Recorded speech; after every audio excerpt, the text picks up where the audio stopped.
Welcome back to my channel. সবাইকে welcome জানিয়ে শুরু করছি আজকে নতুন একটা ব্লগ। আজকে হলো বুধবার আর এখন বাজে 6:45। এখন ব্রাশে কলগেট লাগিয়ে ব্রাশ করব, যদিও একদমই ইচ্ছে করছে না এত সকালে ঘুম থেকে উঠে এখন ব্রাশ করে কোনো কাজকর্ম করতে। এখন মনে হচ্ছে আবার বিছানায় গিয়ে শুয়ে পড়ি, কিন্তু কিছু করার নেই, সময় স্কুল আছে। আর যেহেতু স্কুলটা আগের সপ্তাহে কামাই হয়েছে আমার শরীর খারাপের জন্য, ম্যাডাম বলেছেন এই সপ্তাহে এবং এখন যেন স্কুল কামাই না হয়, কারণ সামনে আবার ওদের পরীক্ষা আছে। তো সেই কারণে এখন ডেলি স্কুলে পাঠাতে হবে। তো সোনাকে আমি এখন রেডি করব। এদিকে চা বিস্কুট নিয়ে বসে গেছি। এটা কমপ্লিট করে তারপর সোনাকে ডাকবো, ওকে রেডি করব, ওকে স্কুলে পাঠিয়ে দেব, তারপর ব্রেকফাস্ট বানাবো। আস্তে আস্তে সমস্ত কাজগুলো সারবো। মোটামুটি ব্রেকফাস্ট তৈরি হয়ে গেছে আর সোনাও স্কুলে চলে গেছে। ব্রেকফাস্টে আজকে করেছি পরোটা আর আলু ভাজা, শর্টকাট। আর রুটি করতে গেলে সময় লাগে বেশি, আর তরকারি করতে গেলেও সময় লাগে। পরোটা করতে বেশি সময় লাগে না, আর আলু ভাজতে তো সময় লাগে না। খাওয়া হয়ে গেছে, টিফিন খাওয়া হয়ে গেছে। এখন ফ্রিজ থেকে মাংসটা বার করব। ফ্রিজে যদিও আমি মাংস রাখি না, কিন্তু এটা হয়েছে কি, কালকে মাংসটা আনা হয়েছিল আর একটু বেলা করেই আনা হয়েছিল। তো অত বেলায় আর রান্না করতে ইচ্ছে করছিল না, কারণ যা গরম রান্নাঘরে ঢুকলে, মানে এতটাই গরম লাগে যে খুবই কষ্ট হয়। রান্নার পরে আরও তো কাজ থাকে, সেগুলোর জন্য প্রচুর কষ্ট হয়। তাই জন্য অত বেলায় আর মাংস রান্না করিনি। কালকে ডাল, আলু ভাজা আর সোনার জন্য বোধহয় পমফ্রেট মাছ করেছিলাম, আর আমার জন্য ডিম ভাজা করেছিলাম। তো কালকে আর মাংসটা করা হয়নি, সেই কারণে ফ্রিজে ঢুকিয়ে দিয়েছিলাম।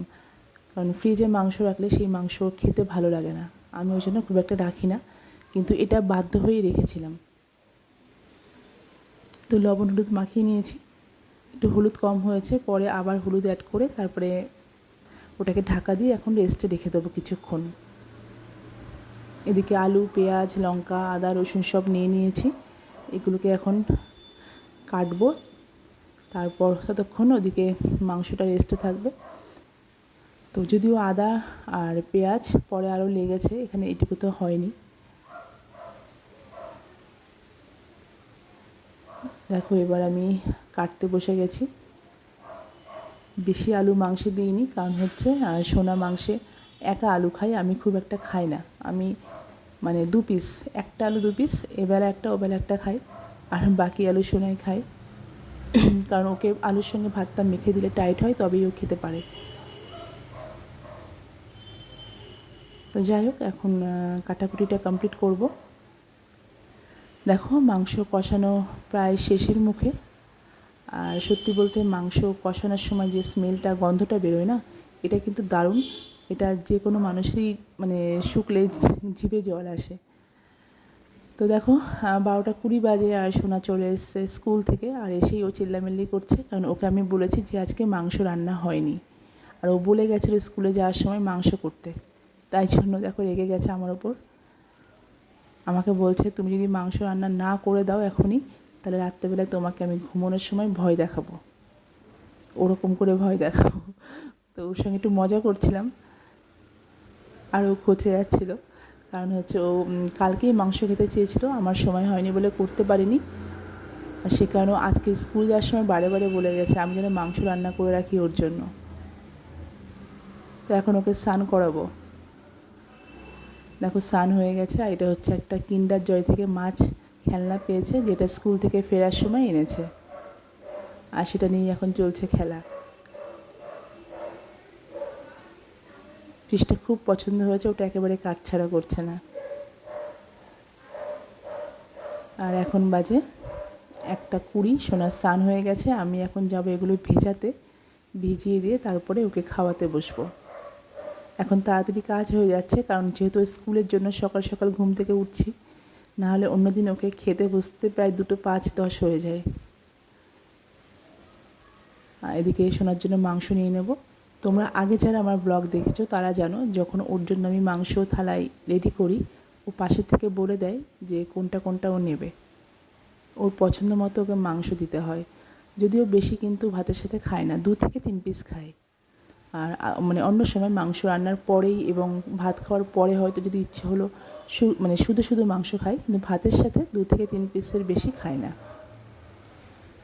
যাই হোক, ওর খাওয়া হয়ে গেছে আর এদিকে এখনও শুয়ে পড়েছে। আর বাইরে প্রচুর রোদ্দুর, প্রচুর গরম। ওকে এসিটা চালিয়ে দিয়ে তারপরে আমি যাব বাথরুমে। ও বলছে ওকে পাশে শুয়ে ঘুম পাড়াতে, কিন্তু আমার এখন জামা কাপড় ভেজানো আছে, সেগুলো কাচবো, তারপরে আমি স্নান করব, খাবো, অনেকটা বেলা হয়ে যাবে। আর সেই কারণেই আমার আর ওর পাশে এখন শোয়ার সময়টা হবে না। ওকে জন্য ধমক দিয়ে বললাম, তুমি একা ঘুমিয়ে যাও, রাত্রেবেলা আমি ঘুম পাড়িয়ে দেবো। তো যাই হোক, ও শুতে চাইছিল না। প্রায় এমনটাই হয়, দিনের বেলায় ওকে আর শুয়ে ঘুম পাড়ানো আমার টাইম হয় না। তো ধমক খেয়ে যাই হোক এখন ঘুমোবে। দেখো মোটামুটি রেডি ঘুমানোর জন্য। তো আমার স্নান কমপ্লিট, এগুলো কাচা হয়ে গেছে, মেলে দিয়েছি। আর আজকে যেহেতু রোদ্দুরটা খুব ভালো পড়েছে, মানে অন্যদিন এই সময়টা মেঘলা থাকে, কেমন ঝিমোনো ওয়েদার থাকে, জামা কাপড় শুকোতে চায় না। তো আজকে তাড়াতাড়ি কাচা হয়ে গেছে আর রোদ্দুরটাও বেশ ভালোই আছে। আশা করি আজকের মধ্যেই সব শুকিয়ে যাবে, নাহলে আমাকে কাচাকুচিগুলো 2 দিন করে শুকোতে হয়। কতটা রোদ্দুর দেখো, সবাই ছাতা মাথায় দিয়ে যাচ্ছে।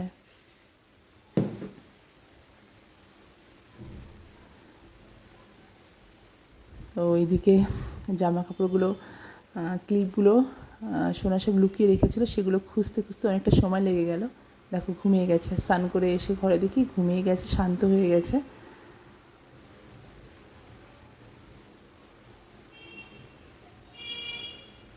আর এদিকে এখন আমি মাথা চুল টুলগুলো ঠিক করে নিয়েছি, ক্রিম টিম মেখে নিয়েছি। এখন আমি যাব খাবার খেতে। এখন বাজে ফাইনালি 7:30। আর এদিকে মহারানী আমার মোমো নিয়ে বসে গেছে। তো আজকের ব্লগটা এই পর্যন্তই। টাটা, বাই বাই, সবাই সঙ্গে থেকো।